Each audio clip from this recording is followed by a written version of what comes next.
자, 우리 면제년, 안식년, 18절인데요. 다 합쳐서 우리가, 3, 6, 18 속절씩 읽으면 되겠네요. 제가 먼저 읽겠습니다. 매 7년 끝에는 빚을 면제하여 주십시오. 면제 규례는 이러합니다. 누구든지 이웃에게 돈을 부어준 사람은 그 빚을 면제하여 주십시오. 주님께서 면제를 선포하였기 때문에 이웃이나 동족에게 빚을 갚으라고 다그쳐서는 안 됩니다. 이방 사람에게 준 빚은 갚으라고 할 수 있으나 당신들의 동족에게 준 빚은 면제해 주어야 합니다.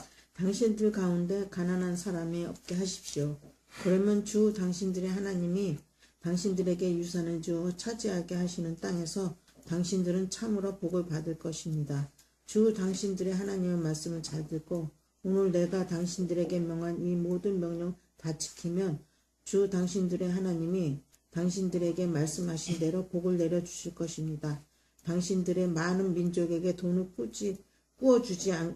꾸어주기는 하겠지만 꾸지는 않겠고 또 당신들의 많은 민족을 다스리게 하겠지만 다스림이 받지 않을 것입니다. 주 당신들의 하나님이 당신들에게 주시는 땅에 어느 한 성읍 가운데에 가난한 동족이 살고 있거든 당신들은 그를 인색한 마음으로 대하지 마십시오. 그 가난한 동족에게 베풀지 않으려고 당신들의 손을 움켜쥐지 마십시오.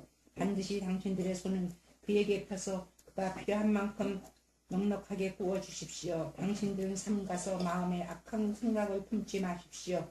빚을 면제하여 주는 해인 일곱째 해가 가까이 왔다고 해서 인색한 마음으로 가난한 동족을 냉대하며 아무것도 구워주지 않아서는 안 됩니다. 그가 당신들을 걸어 주님께 호소하면 당신들이 죄인이 될 것입니다. 당신들은 반드시 그에게 구워주고 줄 때에는 아깝다는 생각을 하지 마십시오.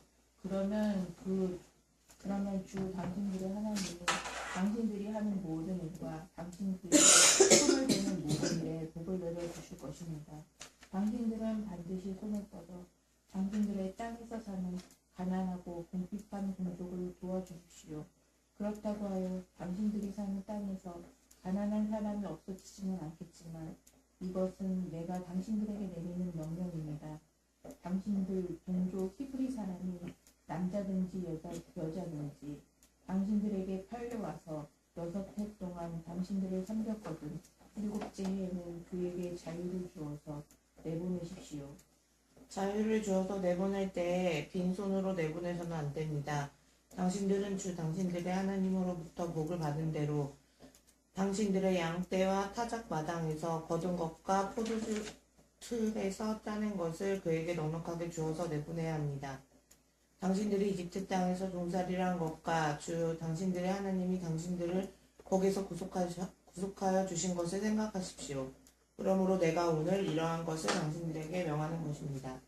그러나 그 종이 당신들과 당신들의 가족을 사랑하고 당신들과 함께 있는 것을 좋아하여 나는 이 집을 떠나가지 않겠습니다 하고 당신들에게 말하거든 당신들은 그의 귀에 문에 대고 송곳으로 그 귓불을 뚫으십시오. 그러면 그는 영원히 당신의 종이 될 것입니다. 여종도 그렇게 하십시오. 남녀 종에게 자유를 주어서 내보내는 것을 엄찮게 생각하지 마십시오. 그들은 6해 동안 품파리꾼이 받을 품삯의 2배는 될 만큼 당신들을 섬겼습니다. 그렇게 내보내야만 주 당신들의 하나님이 당신들이 하는 모든 일에 복을 내려주실 것입니다. 자, 제가 신명기에 대해서 지금 계속 공부를 하고 있는데 신명기의 특징이 뭐라 그랬죠? 신명기에서 제일 중요하게 생각하는 것 뭔가? 사람을 중요하게. 사람을 중요하게. 예. 사람과 공동체, 동족 이런 것들을 되게 중요하게 생각한다고 제가 말씀드렸죠. 그렇기 때문에 이제 이 희년에 관한 내용들이 신명기에 유달리 이렇게 길게 나오는 겁니다. 네,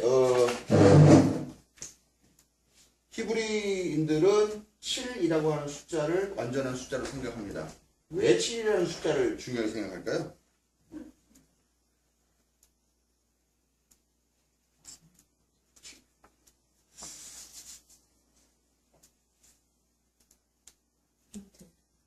힌트? 7에 대한 뭐 창세기 1장 1절. 7일만 창조해 7일, 일주일.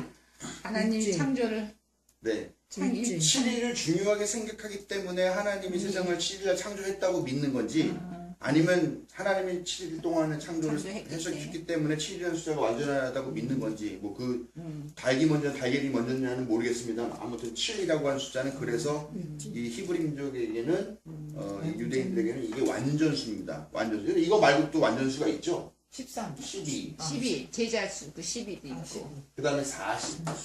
네. 120. 광야 40. 네. 이런 식으로 7이라는 숫자가 가장 중요한 숫자고 그 다음에 뭐 12는 왜 12냐.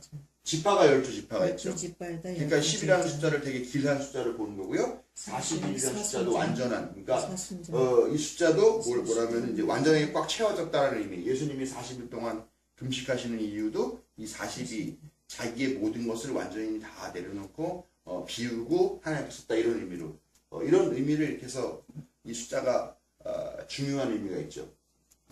이 7이라는 숫자는 특별히 예수님 하나님께서 천지를 창조하시고 나서 일곱째 되는 날을 안식하셨죠. 그렇기 때문에 거기에서 안식일 개념이 나오는 거죠. 근데 안식일 개념이 매주 이 7일마다 한 번씩 돌아오는데 이게 좀 더 확대된 개념이 7년마다 돌아오는 안식년이에요. 안식일, 안식년이 있습니다. 그러니까 이거는 7일마다 돌아오는데 이건 7년마다 돌아오는 거죠. 그러니까 만약에 자 오늘부터 안식년 이 카운트를 시작하겠다 그러면 오늘부터 올해부터 이렇게 해서 7년째 되는 해는 그러니까 6년까지는 열심히 일하고 7년째는 이제 안식년이 돌아오는데 안식년에는 뭘 하느냐? 쉬어요. 뭘 쉬어요? 다 쉬어요. 다 쉬어요. 일도 쉬고 일도 쉬고. 먹는 것도 줘요? 아니 먹는 건 먹어요. 살아야 되니까. 근데 일은 쉬죠. 먹는 거는 쉬는 대신 경작을 쉽니다. 농사를 안 져요. 왜냐하면 땅도 쉬어야 되니까. 그래서 경작도 하지 않고 또 오늘 읽어본 말씀 보면은 뭐 나오죠. 뭐 종들도 다 풀어주라고 그러고요. 그러니까 이 사람들이 이 안식년을 지키기 위해서는 믿음이 있어야 돼요. 5년째나 6년째에 대풍을 주셔서 그걸로 한 해 동안 농사 짓지 않아도 한 해가 아니죠 사실은. 2년을 먹어야지. 2회를 먹어야 되는 예, 거죠. 예. 또 새로 시작할 그 한 해 동안 그렇게 2회를 먹을 만큼 충분히 주실 것이라고 하는 믿음이 있어야만 이 안식년을 지킬 수가 있는 거죠. 네. 그런데 7년이 곱하기 7년째 되는 날이 있어요. 그럼 몇 년째예요? 49년째죠. 이 해는 무슨 해예요? 이 해는 그냥 안식년이에요. 그냥 안식년. 7년에. 그러면은 7년이 7번째 되는 날은 그냥 7번째 안식년인데 여기다가 플러스 1년을 하면은 50년째 되는 해를 무슨 해라고 하느냐? 신년. 예, 희년이라고 합니다. 주빌리라고 하는 희년이라고 합니다. 이 희년이 이 50년이라고 하는 그러니까 7번의 희년을 완성시키면서 완전히 되돌아가는 처음으로 되돌리는 그런 의미를 갖는 해예요. 자, 오늘 읽은 말씀들만 한번 쭉 살펴보세요. 이 희년에 해야 할 일들이 뭔가 또 하지 말아야 될 거가 뭔가 한번 쭉 살펴보세요. 말씀해보세요, 그러고.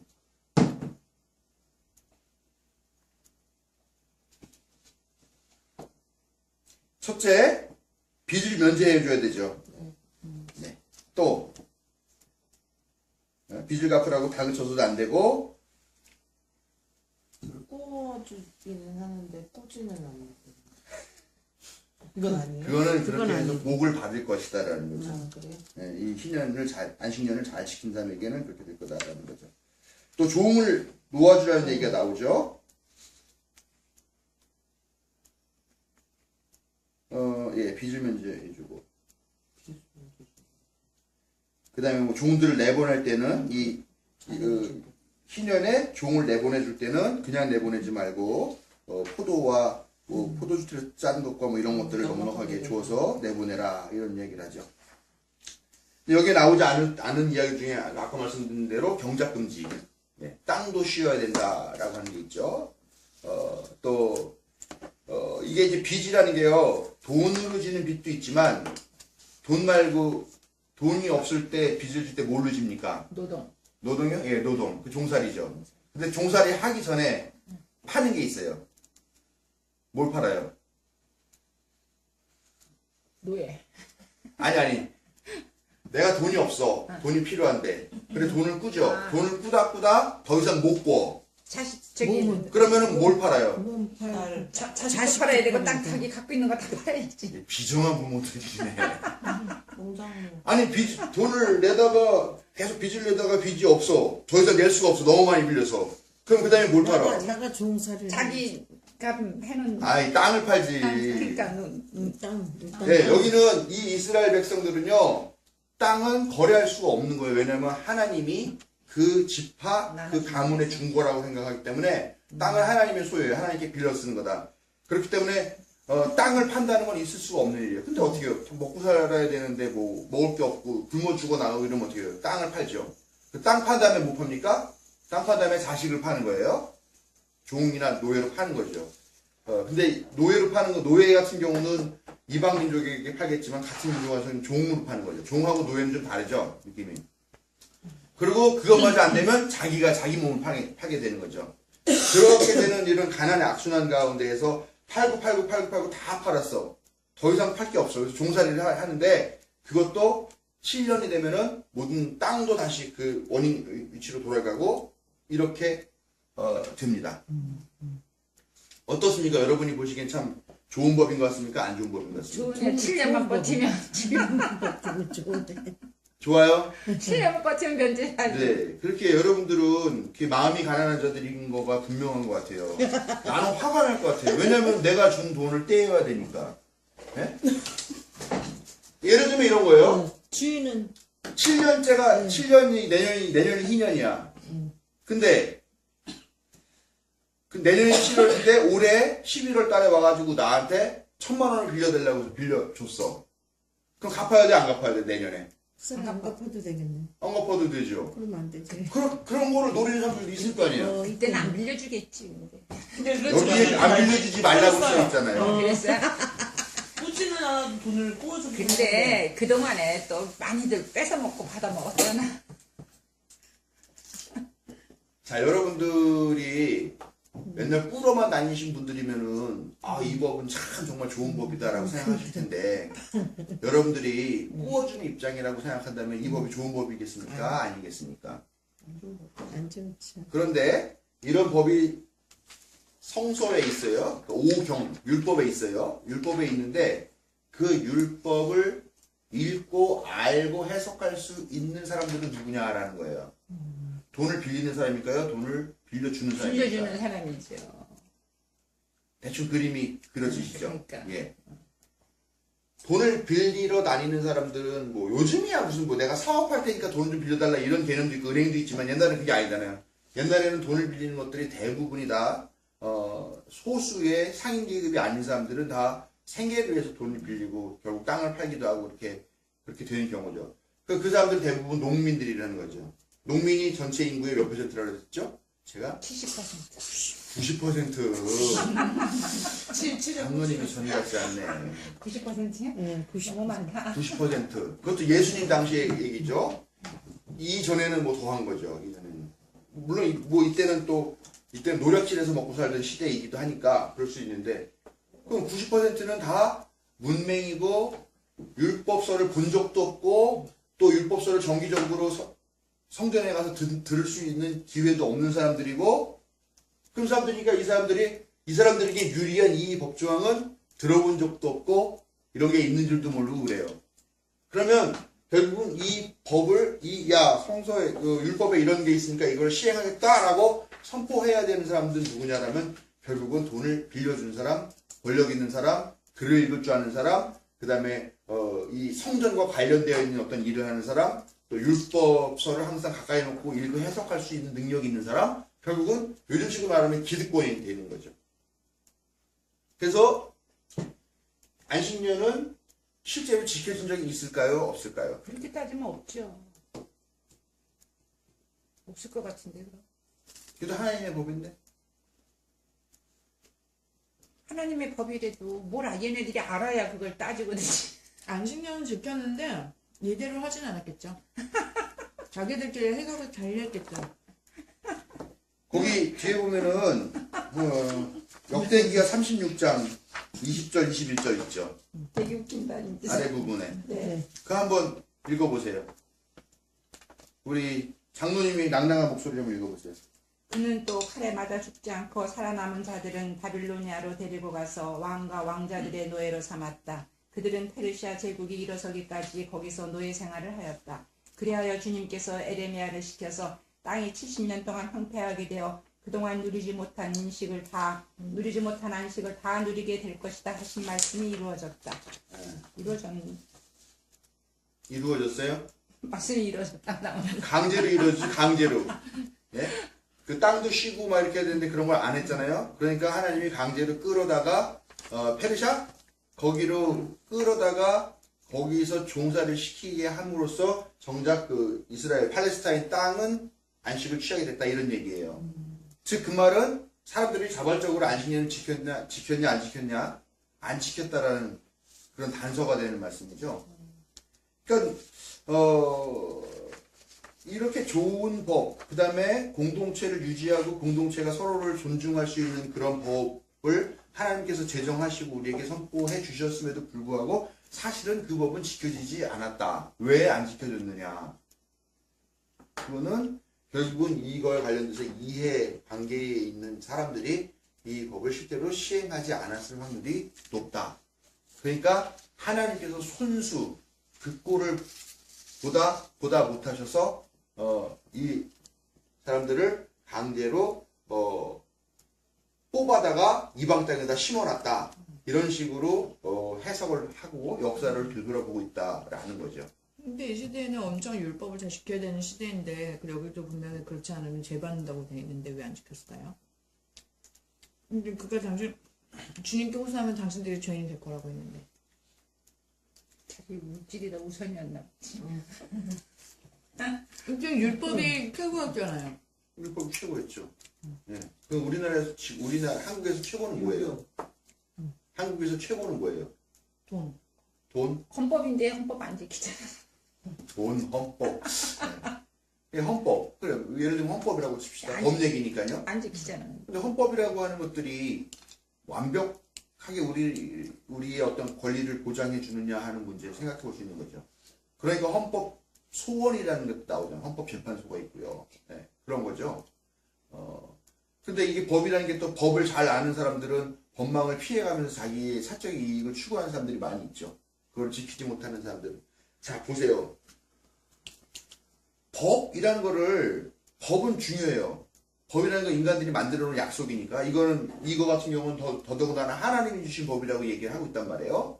그런데 자, 법이라고 하는 게 마찬가지예요. 법이라는 게 중요하긴 중요합니다만 그 법을 지키는 건 모두가 다 지켜야 되잖아요.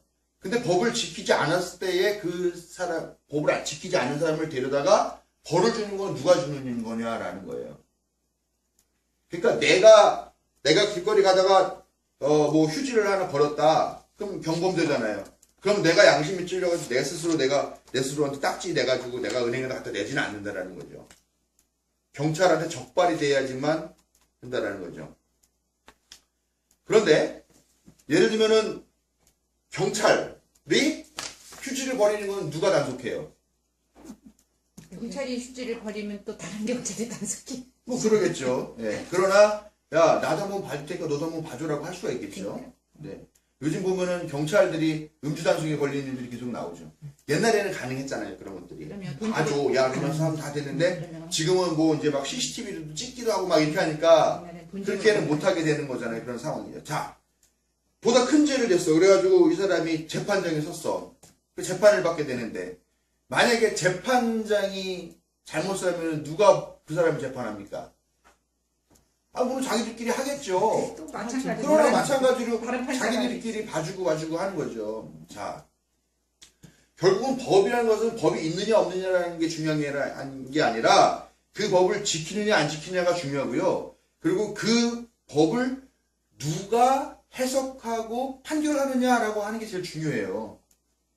그 지금 요즘 우리 한국 사회에서 그 문제가 생기잖아요. 재판장들, 판사들이 지금 서로 뭐 권력 남용해가지고 서로 봐주기 하고 뭐 기소한다 그래도 뭐 기소 못하게 하고 막 이런 지금 요즘 계속 뉴스에 나오는 일들이잖아요. 네? 그러니까 법이 있죠. 예, 지켜야죠. 그런데 우리 한국도 그렇죠.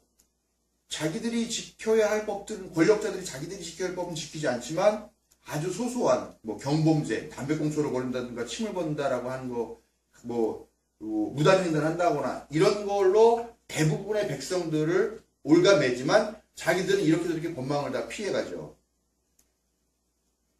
우리 임 집사님이 그걸 생각했으면 좋겠어요. 왜 중요한 법을 지키지 않느냐.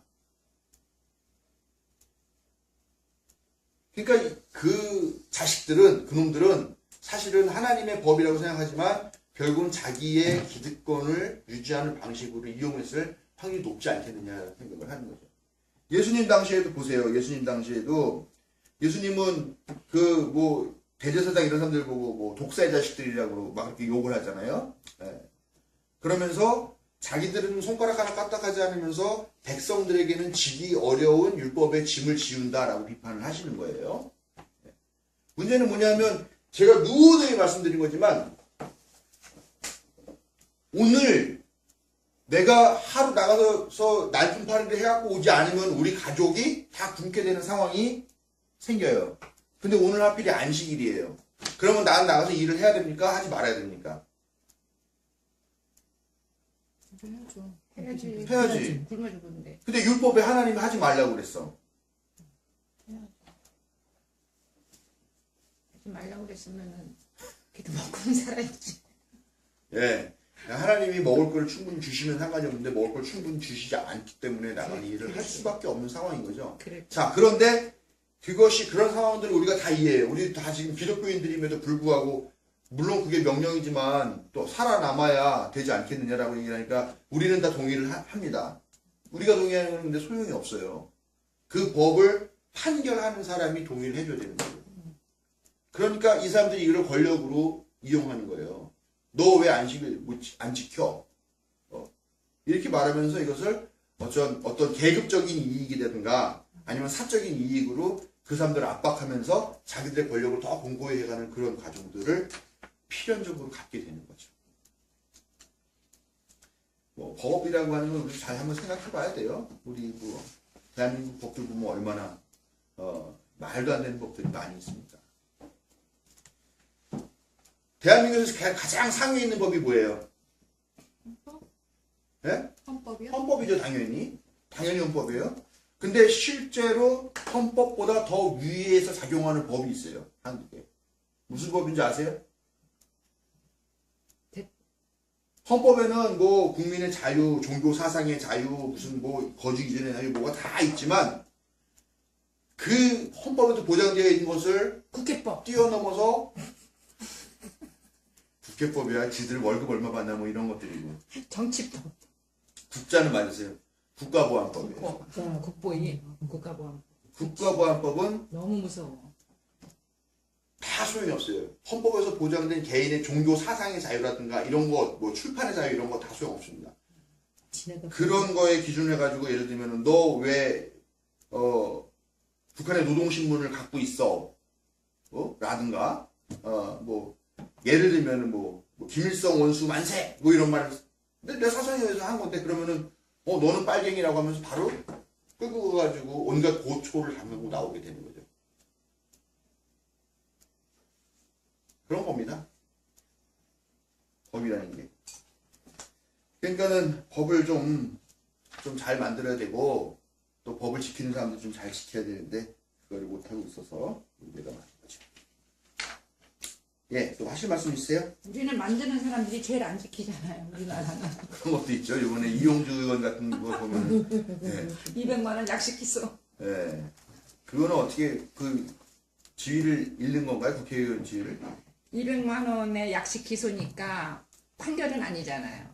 일단 약식 재판을 받아야 되니까 현재는 유지죠. 아, 그렇죠. 재판을 근데 신청하면은 그렇죠. 정식 재판을 네. 신청하면 해서 받는데 만약에 100만 원 이상을 받으면은 근데 얘가 받아들이면 200만 원 받아들이지만 벌금이 되면 그 아마 벌금이 면- 그냥 끝인 그렇죠. 거죠. 네. 이렇게 되지. 그러니까 이런 거죠. 100만 원 이상이니까 이렇게 될 거예요. 네. 재판 받겠죠. 시간 좀 끌겠지.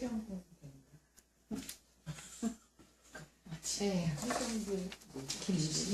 안식년 예수님의 아마 첫 설교인가? 첫 설교, 복음서마다 다르지만. 근데 예수님이 성전에 대해서 설교하신 거 보면 이렇게 이사야서를 갖다 놓고서 보면서 뭐라고 말씀하시냐면은 가난한 자가 웃게 되고, 저는 자가 일어나게 될 거고, 갇힌 자가 놓이게 될 것이고 하면서 은혜의 해를 선포한다라고 말씀하시는데 그게 희년이거든요. 하나님이 예수님이 그 희년을 선포하는 말씀을 가지고서 오늘 이 말씀이 너희 가운데 이루어졌다라고 이렇게 설교를 하시는 부분이 있어요. 마태복음인가 어디에 보면요. 근데 그 희년, 이스라엘 역사 중에서 사실은 실질적으로는 제대로 시행된 적이 없는. 근데 어딘가 제가 정확하게 기억이 안 나는데 어딘가 보면 희년을 실천하는 어떤 왕이 율법서를 발견하고 그 희년을 발견하고 막 종을 놔주라고 막 그런 대목이 어딘가 있었던 것 같은데 정확한 기억은 안 나고요. 그러나 어쨌건 실제적으로는 이런 것들이 전적으로 권력을 가진 사람들의 자비에 의해서만 실현될 수 있는 법이었다라고 하는 한계가 있는 거고요. 그리고 이런 인간적인 욕심 때문에 이 부분들은 제대로 지켜지지 않았고, 그래서 하나님이 강제로 사람들을 이주시키면서 땅을 쉬게 하고, 나도 포로로 끌려갔는데 내 종이 어딨어 이제 예를 들면 그렇게 되는 거죠. 그렇게 하면서 강제적으로 만들었다는 그런 예레미야의 그런 고백이 있었고, 그런 걸로 그래서 예수님이 이제 자기가 오셔서 이 하나님의 은혜의 희년이 선포되었다. 너희들 가운데 이루어졌다라고 선언하셨다. 이런 맥락으로 이해를 하시면 되겠습니다. 궁금한 거 있으세요? 맞습니다. 네. 그 다음에 마른 땅을 건너는 거 얘기 한번 하면 될까요? 네. 그게 맨 처음에 나오는 거 같죠? 있으세요? 네. 내 것도 하나 있어야 되는 것 같은데. 마른 있어요. 땅을 건너. 예, 여호수아 3장 9절부터 17절까지 말씀입니다. 네. 예, 요거 세 절씩 읽으세요, 어때요? 네. 보건사님부터. 오늘 반대로 한번 읽어봅시다. 예, 저부터요? 인수사님부터. 여호수아가 이스라엘 자손에게 말하였다. 이곳으로 와서 주 당신들 하나님의 말씀을 들으십시오.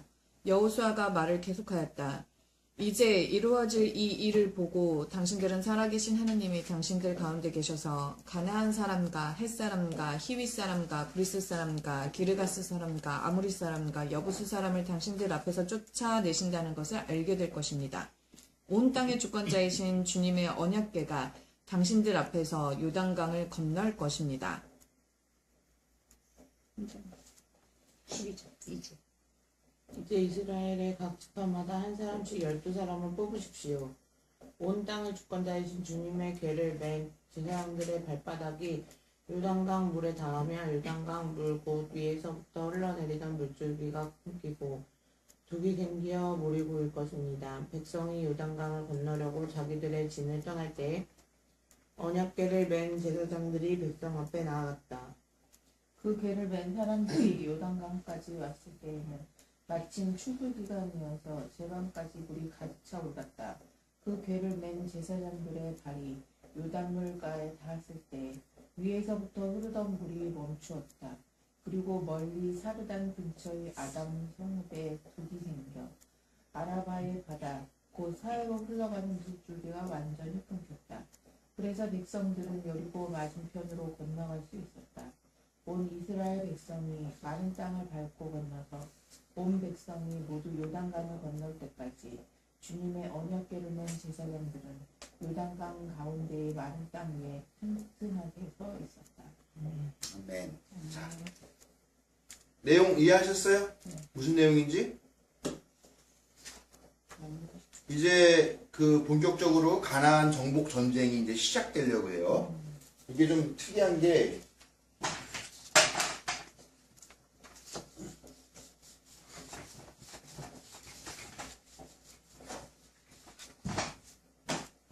특이한 게 이제 그쪽 지형이 이렇게 생겼어요. 그래서 이제 여기 이런 식으로 시내 반도가 이렇게 있고요. 보면 이제 여기에 갈릴리 호수가 있고 이렇게 해서 여기에 사해가 있어요. 뭐 예루살렘이 뭐 여기에 지금 있고요. 뭐강 같은 게 있지 않을까요? 그런데 이제 이집트에서 이렇게 탈출한 사람들이 이렇게 와가지고 뭐 시내산 일대에서 머문다는 거죠. 40년 동안 머문다는 거죠. 이제 40년 동안 떠도는 건 아니고 좀 아마 불안전했지만 아무튼 정착 생활을 했던 것으로 보이는 거죠. 그리고 이 사람들이 이제 이렇게 와서 이쪽 지역에 이미 이제 이쪽 지역이죠. 이쪽 지역에 이미 거주하고 있는 백성들을 몰아내는 전쟁을 시작을 하게 됩니다. 네, 그렇습니다. 그런데 이 사람들이 이렇게 와가지고 이렇게 쳐들어가지를 않고요. 이런 식으로 와가지고 이렇게 쳐들어가기 시작을 합니다. 요 강이 요단강이에요. 요단강을 건너서 그쪽 지역을 이제 정복하기 위한 전쟁을 펼칩니다. 왜 이렇게 돌아갔을까요? 아무튼 이렇게 돌아갔습니다. 돌아가서 이제 정복 전쟁을 시작하는데 이제 그 막 시작하려고 하는 이제 그때죠. 이제 이 요단강을 건너가가지고 이제 쳐들어가서 이 지역에 사는 백성들을 원주민들을 쫓아내고 이제 이 땅을 차지하게 돼야 되는. 지난 주일날 제가 사회 생활을 위한 역사 기억 비슷한 이 내용이었던 것 같죠? 이 팔레스타인 지역의 분쟁과 이스라엘 사람들이 여기 와서 국가를 세우고 하는 그런 내용들이었던 것 같은데 이 분쟁이 사실은 아주 옛날부터 있었던 거지요. 이 시대부터 이미 이때가 대략 몇 년 정도 지금으로 한 서기 2000년 2000년 플러스 한 1000년 가까이 된 얘기네요. 한 3000년 정도 대략 한 3000년 정도에 있었던 일인데 3000년 전에도 이 이집트 지역에서 노예 생활하는 사람들이 나와가지고 여기다 새로운 나라를 하나 건설하게 되는 거죠. 근데 문제는 뭐냐면은 여기서 나온 사람들이 여기 와서 같이 살면서 이 사람들을 같은 나라의 백성으로 받아들이면 문제가 없죠. 예를 들면은 우리 민족도 저기 고려가 망한 다음에 북쪽 그 만주 쪽의 땅에다가 나라를 하나 세우게 되죠. 그 나라 이름이 뭐냐면 발해예요. 근데 발해는 독특한 구조죠. 지배층은 옛날에 고려인이었지만 그 피지배층은 누구냐면 뭐 돌궐족, 뭐 말갈족, 뭐 여진족 이렇게 여진족도 있나? 아무튼 그쪽에 만주족들을 다스게 되는 거죠. 그렇게 되면은 그냥 평안하게 그 나라가 이렇게 유지가 되는 건데 여기는 이 사람들은 독특한 정체성을 갖고 있는 사람들이에요. 우리는 하나님께 선택받은 백성이다. 우리만 하나님께 선택받은 백성이다. 이렇게 생각하는 사람들이 오니까 여기 들어와가지고 이 사람들과 함께 살 수가 없죠. 그러면서 또 이 광야 생활을 하는 동안에 계속 뭐 율법이나 여기서 계속 듣는 소리가 하나 있어요. 뭐냐면 절대 들어가서 여기에 사는 사람들을 남겨두지 말고 싹 다 죽여라. 왜 그랬을 것 같아요? 왜 싹 다 죽여라 그랬을 것 같아요? 그 안에 있는 문화들이 있으니까 종교도 있고. 그렇죠. 싹 없애요. 여기 있는 사람들이랑 같이 살다 보면은 그 사람들이 갖고 있는 문화, 종교, 이런 어떤 이교적인 하나님께서 원치 않으신, 그러니까 순수한 여호와 하나님 신앙을 훼손시킬 만한 그런 다양한 문화들이 있으니까 그런 것과 섞이지 않게 하기 위해 가지고 여기를 다 죽이라는 명령을 내리셨다라고 이 40년 동안 끊임없이 교육을 받습니다. 그러니까 와가지고 전쟁을 하죠. 그래서 실제로 와서 다 죽였나요? 근데 남았잖아요. 네. 지금까지도 네. 남아있죠. 사실은 다 못 죽였죠. 지금까지. 네. 그렇죠. 지금까지 남아있죠. 네. 그러니까 같이 살면 되는데 같이 살지를 못하게 되다 보니까 이 사람들은 또 갈 데가 없게 되는 거죠. 그러니까 완전히 죽여버리는 거 외에는 이 분쟁의 씨앗은 계속 남을 수밖에 없는 상황이고 그 분쟁의 씨앗이 지금까지도 유지가 되고 있는 거예요. 이게 참 뭐 한 2500년, 3000년 정도에 된 이 기나긴 역사의 그 분례가 아직도. 근데 저는 그렇게 생각해요. 이 사람들이 우리만 선택받은 백성이다라고 하는 생각 때문에 같이 살지 못해서 이런 일들이 벌어지는 게 아닌가. 저는 애국주의자는 아니고요. 국가주의자도 아닙니다. 저는 그냥 모든 인류가 다 하나님의 피조물이라고 생각하기 때문에 모든 인류가 인종이나 민족이나는 다 다르지만 그냥 서로 같이 뒤섞여 서로도 살아도 큰 문제 없다고 생각해요. 인도주의. 제가 이런 말을 하는 걸 북한에서 만약에 들었다 그러면 뭐라 그러겠죠? 그렇게 민족 정신이 없는 사람이 민족 사업한다 아마 이렇게 할 것 같은데, 근데 북한 사람들이 걱정 많이 해요. 남쪽에 보면 외국인 노동자들이 그렇게 많이 와서 살고 있어서 이제 한민족이 더 이상 안 이런 얘기 들리는데 괜찮냐, 우리 걱정이다, 이런 얘기를 해요. 네. 근데 뭐 사실 다 아시다시피 우리 한민족이 얼마나, 한민족 혹은 조선민족이 얼마나 오랜 세월 동안 외적의 침입을 받으면서 혈통은 우리는 혈통이 만약에 다 뭐 순수한 혈통이라고 말하지만 알게 모르게 얼마나 많은 외부적인 그런 혈통들이 들어와 있어요, 그죠? 우리 또 임미애 집사님 얼굴만 봐도 아주 순수한 토종 한국인같이 생기지는 않았잖아요, 그죠? 전 수술했으니까 그렇고. 아, 그리고 보면 수정이 언니, 혜정이 언니도 아랍계 좀 분명히 분명 위에 있을 거야, 한 진짜. 몇 대 위에는 있을 것 같아. 그럴 수 있죠. 이쪽은 심각해. 네. 한참 뭐 고려가 잘 나가던 때는 뭐 아라비아에서 상인들이 왔다가 그랬는데 뭐 바다 사람들이 그렇잖아요. 와가지고 배 위에서 해소하지 못한 성적 욕구를 풀고 가는 그런 방법들이 분명히 있었을 거고, 또 항상 보면은 요번에 인터넷 검색하다가 봤는데 정말 끔찍한, 우리가 제주 4.3 우리가 제주 4.3 때문에 한번 제주도에 여행 한번 가야 될 것 같아요, 교인들. 학습 겸 여행 겸. 그 빨리 가야 돼 그런 거. 근데 제주 4.3 요번에 나온 그 동네 사람들의 진짜 기가 진술을 봤더니요. 너무 기가 막혀. 그 한 마을 사람들을 다 학교 운동장 같은 데 불러놓고 그냥 거기서 강제로 선교를 시켰대요. 뭐 가족 불문 불문하고 그러고 나서 선교시키고 죽였다라는 거예요. 그 얼마나 잔인한, 그런데 그런 일들이 서북청년단, 그거 아세요? 서북청년단의 기독교. 예, 배후가 그 배경이 기독교예요. 음. 끔찍하죠.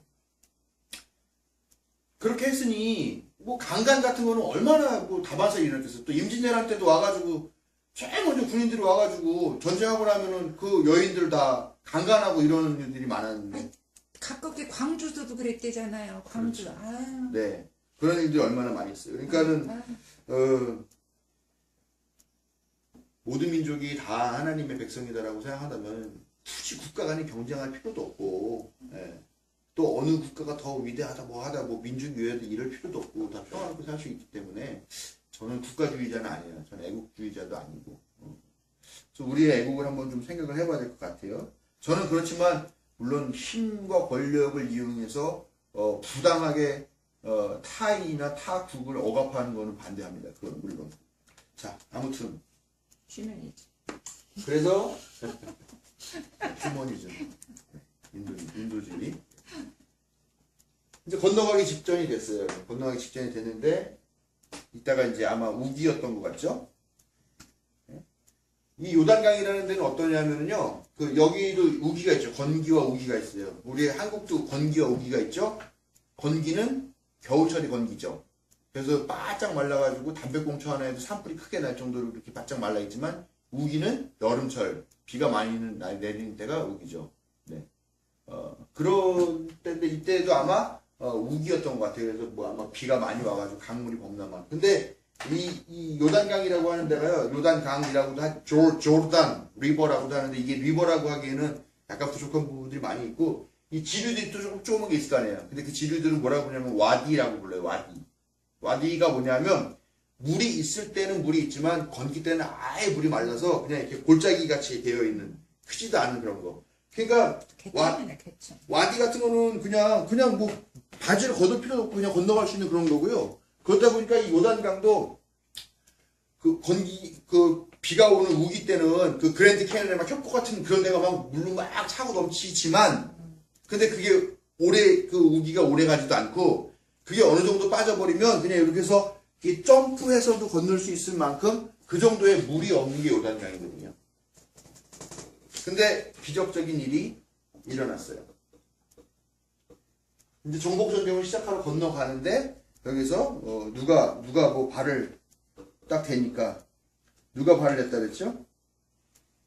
언약궤를 맨 제사장들이 앞에 나가면서 그 사람들이 와가지고 그 발이 요단 물가에 딱 닿았을 때 위에서부터 막 흘러내려오던 물이 갑자기 딱 멈추면서 기적적으로 물이 말라서 마른 땅을 건너갔다라고 합니다. 믿습니까? 믿어야지. 글쎄요. 말씀인데. 원사님 안 믿어지는 거는 믿어야지. 못 믿겠어요라고 말씀하셔도 됩니다. 믿어야지. 어떻게 생각하세요? 그때는 말리기도 하고 강도 갈라지기도 하고. 왜 갑자기 흐르던 물이 갑자기 위에서 뚝이 생겨가지고 갑자기 물이 싹 빠지면서 땅이 말랐다 그랬을까? 그 뚝은 누가 세웠을까? 뭐 거기 있는 여러 가지 생각할 수 사람들이. 있죠. 추수해야 되니까 거기는 현지인들이 뚝을 만들어서 추수하려고. 누가 돌멩이 계속 얹고 있었는데 딱 그때 그때 이제 발을 돌멩이 딛는 딱 거지. 막혔어. 하필 그때. 딱 아다리. 아,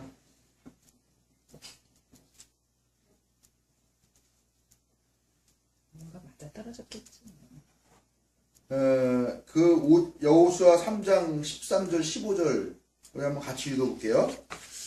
여호수아가 여리고에 가까이 갔을 때 눈을 들어서 보니 어떤 사람이 손에 칼을 빼들고 자기 앞에 서 있었다. 여호수아가 그에게 다가가서 물었다. 너는 우리 편이냐 우리의 원수 편이냐? 그가 대답하였다. 아니다. 나는 주님의 군사령관으로 여기에 왔다. 그러자 여호수아는 얼굴에 땅에 대고 절을 한 다음에 그에게 물었다. 사령관님께서 이 부하에게 무슨 말씀을 하시렵니까? 주님의 군대 사령관이 여호수아에게 말하였다. 너가 서 있는 곳은 거룩한 곳이니 너의 발에서 신을 벗어라. 여호수아가 그대로 하였다. 약간 모세가 그때 신벗을 이야, 우리 임정희가 정말 성서대학에 나오더니 엄청난 지식을. 그렇죠. 모세가 언제 그랬지? 기억이 안 나는데. 모세가 하나님을 딸기나무. 처음 만날 만날 때 때 호렙산에서 아니 그 양치기 할 때 네, 양치기 할 때 가시 떨기나무가 불에 떨기나무. 타는데 완전히 기억나는데? 타버리자 계속 타서 이상하다고 갔죠. 그랬더니 갑자기 음성이 신발 들리죠. 벗어라. 내가 서 있는 곳은 거룩한 곳이니 신발 신을 벗어라. 이건 제가 애니메이션 상당히 좋아해서 거기 박혀 있는 이집트 그래요. 왕자. 근데 지금 모세에게 있었던 일이 여호수아에게도 여호수아에게도 비슷하게 벌어지고 있는 거죠. 그리고요, 오늘 읽은 말씀 생각해 보세요. 오늘 읽은 말씀 떠오르는 거 없어요? 뭐 떠오르지? 갑자기 강을 건너가야 돼. 강이 쫙 말라서 모세, 마르다는 모세. 거죠. 저기 아, 모세의 강이 기적. 갈라진 모세의 홍해, 기적. 홍해. 홍해가 갈라진 예, 거. 홍해가 갈라진 거예요. 배운 사람들은 홍해 갈랐다고 그러면 안 되고 아. 갈대바다를 건너갔다. 지난번에 얘기했잖아요. 딱. 그렇죠. 네. 기억나죠? 네. 네. 모세가 했던 그 것과 기적. 똑같은 거를 지금 누가 하고 있어요? 여호수아. 여호수아가 하고 있어요. 자, 어떻게 생각하세요? 이 두 구절을 생각하시면. 여호수아가 이제 모세 이후에 영도자가 된 거예요. 이게. 그렇지. 네. 그러면 모세가 가장 위대한 지도자인데 그 후계를 이은 사람도 역시 모세만큼 훌륭한 사람이다라는 거를, 그 다음에 모세에게 일어났던 기적들이 이 사람에게도 똑같이 일어났다는 것들을 끊임없이 암시해야 이 여호수아가 그 권력을 제대로 사용할 수가 있게 되는 거죠. 이런 문학적인 장치들이 있는 거예요. 그래서 모세는 그 갈대바다를 갈라서 건너갔지만 여호수아는 요단강을 마르게 해서 건너갔다라고 하는 그런 장치들이, 그런 권력 승계의 정당성을 부여하는 그런 장치들이 있는 거고요. 또 하나, 오늘 물이 갑자기 마르고 한 이런 기적은요, 사실 기적이라고 말할 수가 없는 게 그 기록이 많이 나와요. 그 지역에서 그런 현상이 나왔다는 게, 뭐 제가 가보진 않았지만 여러 가지 자료를 찾아보니까 13세기 어떤 아랍권의 역사가가 기록을 했대요. 흐르던 물이 갑자기 딱 멈춰가지고 땅이 마르는 그런 일이 있었다. 근데 그게요, 최근까지도 있답니다. 1909년에도 그런 일이 있었고요. 1927년에도 목격이 되었다고 해요. 지리적인 여건에서. 그러니까 그 이후에도 뭐 얘기가 없었지만, 뭐 예를 들면 재작년에도 한번 있었을 수도 있고 그럴 수도 있는 거예요. 이게 그러니까 이게 아주 특별한 유일회적인 기적 사건은 아니라고 하는 설이 있어요. 근데 뭐 충분히 가능할 수 있잖아요, 그렇죠? 워낙 건조한 지역이니까 뭐 물이 막 흐르다가 갑자기 중간에 어디 아주 말라가지고 땅이 갈라진데 물이 그냥 다 별로 쏟아 들어가가지고 할 수도 있는 상황이고. 그러니까 이것이 딱 한 번만 일어났던 어떤 특별한 기적이 아니라 일반적으로 있을 수 있었던, 흔하지는 않지만 그래도 있었던 그런 어떤 현상이었는데, 그것이 마침 이 여호수아 건너가는 때에 벌어졌을 수 있겠다라고 하는 추측을 할 수가 있겠죠. 이날의 그게 기운이 기적이죠. 이날의 기운이 갑자기 팍 올라가서 그게 기적이죠. 언제 일어날지 모르는데 그날 갔을 때 그렇게 일어나게. 그러면 조금 더해서 실제로 그때 일어났었던 일일까? 그날 일어났었던 일일까? 근데 그날 갑자기 날씨가 굉장히 더워서 폭염이 있을 수도 있어요. 아니면 하나님이 우리를 도와주신다라고 하는 이런 전승들을 만들기 위해서 그런 현상들을 나중에 갖고 와서 여호수아 일행에게 이렇게 덮어쓰기를 한 것은 아닐까 하는 그게 맞는 생각도 것 같아요. 할 수 있지요. 그러나 중요한 거는요. 이렇게 우연적으로 일어날 수 있는 일임에도 불구하고 이 사람들은 이거를 기적으로 고백을 하고 있다는 거예요. 그 이 기적이 일어난 이유는 뭐냐면 하나님이 우리를 돕기 위해서. 자, 지난번에 공부한 홍해하고 비슷한 거예요. 예. 홍해, 우리가 홍해라고 그랬는데 홍해가 아니라 사실은 갈대바다라 그랬죠. 예. 근데 갈대바다라는 곳이 이렇게 뭐 만같이 이루어진 데에서 동풍이 막 거세게 불어오면은 증발량이 높아지면서 땅이 드러나기도 하는 그런 곳이었는데 그곳을 선택해서 이 사람들이 이 위쪽으로 해서 이렇게 이쪽으로 이렇게 해서 넘어오는 과정에 그 길을 선택해서 탈출을 한 거일 확률이 높은데 그럼에도 불구하고 이 사람들은 그것이 하나님께서 우리를 위해 특별하게 베푸신 기적이다라고 고백을 했다라는 거죠. 그러니까 우리 일상에서 거의 매일같이 벌어진 일도 우리가 그것을 기적으로 인지를 하면 기적이 되는 거고요. 기적이 아니라고 하면 아무 특별한 일이 일어나도 그건 기적으로 모른다는 거죠. 즉 기적은 어디에 있는 거냐? 마음속에 있는 거죠. 기적은 우리 마음속, 우리의 신앙 고백 속에 있는 거예요. 여러분 그렇잖아요. 매일 아침에 내가 눈을 뜨고 일어나가지고 새로운 아침을 맞이하는 게 당연한가요? 그게 기적인데. 당연해요? 우리는 일상적이니까 그걸 모르지만 사실은 내가 정말 지난 간밤에 뭐 여러 가지 일들인데 그런 모든 어려움들을 피하고 또 간밤에 닥칠 수 있는 또 어떤 뭐 강도 사건이라든가 이런 것도 다 피하고 또 신체적인 어떤 그런 건강이나 이런 문제도 다 피하고 아침에 내가 눈을 떴다라고 하는 거는 기적이에요. 그거를 기적이라고 고백하고 오늘도 나에게 기적을 주셔서 감사합니다라고 말하는 사람의 삶과 뭐 나는 오늘도 당연하게 하루를 사내라고 생각하는 사람의 삶과는 다르다는 거죠. 뭐 홍해바다건 이 요단강이건 이 사건 이 일들은 뭐 가끔 일어나는 그런 일인데 이걸 놓고서 하나님이 바로 우리를 위해서 준비해 놓으신 거야 라고 고백하는 사람은 이것이 두고두고 기억이란 감사스러운 일이지만 이거 그랬네? 하고 많은 사람에게는 무슨 신앙의 고백이 나오겠느냐라는 거죠. 바로 그런 내용들이 이 마른 땅을 건너는 이야기, 홍해를 건너는 이야기들 가운데 있다. 그것과 더불어서 모세의 후계자인 여호수아에게 어떤 모세의 그런 후광을 이렇게 덮어 씌워주는 덮어쓰기를 하는 또 그런 장치들도 있는 것이 아니겠느냐라고 하는 것들이 믿음 없는 딱딱한 신학자들의 해석입니다. 그러나 여러분들이 은혜롭게 받을 수 있지 않겠는가 생각합니다.